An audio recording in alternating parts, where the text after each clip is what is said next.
Juan Guaidó peut ajouter à la liste de ses soutiens l'Union européenne. À l'issue d'une réunion d'urgence du Conseil de sécurité de l'ONU, l'Europe a lancé un ultimatum à Nicolás Maduro.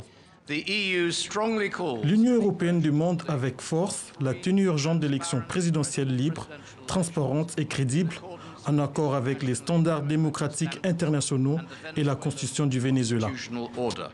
Une prise de position initiée par Londres, Madrid, Paris, Berlin et Bruxelles. Bienvenue pour Juan Guaidó, président autoproclamé. Je salue le geste franc de l'Union européenne pour soutenir le Venezuela. Un geste franc pour soutenir et reconnaître la lutte pour la démocratie dans notre pays. Le camp de Nicolás Maduro, lui, perçoit derrière les propos européens une tentative de coup d'État orchestrée depuis Washington.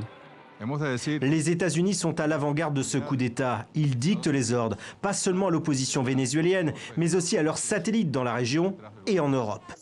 Les Européens ont donné 8 jours à Maduro pour convoquer de nouvelles élections, un délai sur lequel ironise la Russie, principal allié du président chaviste.